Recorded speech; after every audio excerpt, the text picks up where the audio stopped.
Pagi di Purwosari itu tenang banget. Cuma ada burung, angin, dan suara langkah kaki warga yang mulai beraktivitas.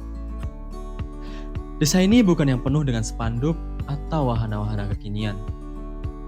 Tapi justru itu yang bikin menarik.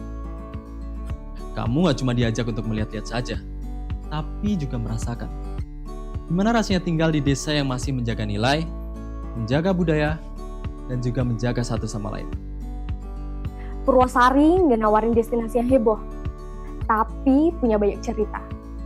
Cerita tentang teh yang dipetik satu persatu dengan tangan, tentang kopi yang tumbuh bareng burung liar, sampai kegiatan warga yang masih berjalan meskipun pandemi pernah bikin sulit.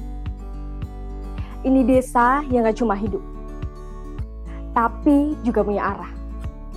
Kita mulai dengan teh gumilir. Teh ini ditanam di tempat yang masih alami banget. Nggak pakai mesin, semua dipetik pakai tangan. Pupuknya dibuat sendiri dari bahan-bahan organik. Pekerjanya warga setempat yang memang diberdayakan langsung.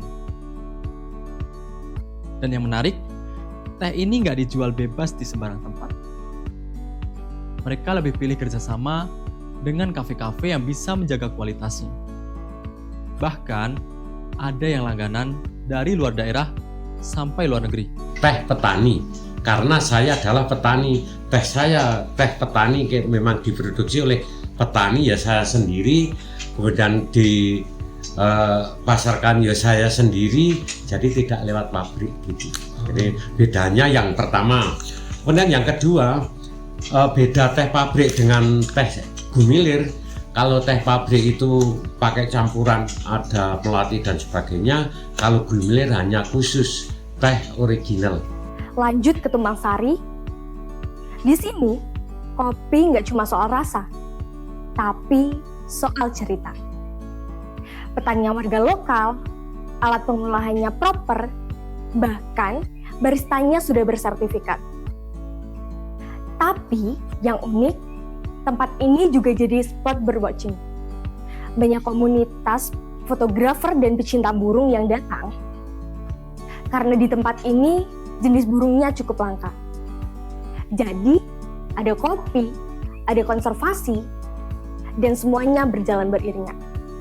Untuk kaitan kopi dengan aktivitas birdwatching ini memang selaras dengan apa yang ingin kami kembangkan. Berangkat dari sebuah keprihatinan, ternyata komoditas di desa kurang begitu diperhatikan, keanekaragaman hayati yang hanya diburu tanpa memandang suatu masa itu akan punah. Kami berangkat dari bentuk keprihatinan itu, harapannya dari bentuk kegiatan rekan-rekan ini serta khususnya sebagai subunit kerja desa wisata bisa memproteksi maupun mengoptimalisasi komoditas itu tadi, melindungi keanekaragaman hayati dan bakunya tanpa merubah adat tradisi budaya lokal, bisa mensejahterakan para pelaku di belakangnya.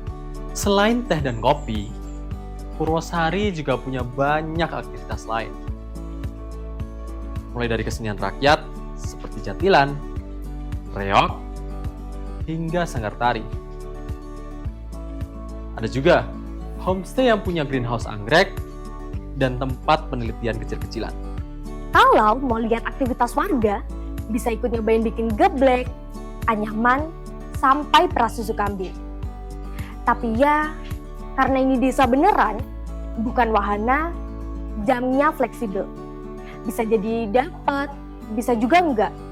Karena memang disesuaikan dengan aktivitas asli mereka. Strategi kami Desa Wisata Purwosari melakukan kegiatan pemberdayaan masyarakat melalui pariwisata tanpa merubah kegiatan atau kebiasaan harian masyarakat. Jadi pariwisata hanya sebagai dalam tanda kutip bonus kegiatan masyarakat. Purwosari bukan pilihan buat yang cari tempat viral, tapi cocok buat yang pengen tahu gimana bisa hidup sederhana tapi tetap berisi. Di sini kamu bisa istirahat, bisa belajar, dan bisa pulang dengan cerita yang beda. Karena kadang tempat yang kelihatannya biasa aja justru menyimpan hal yang luar biasa.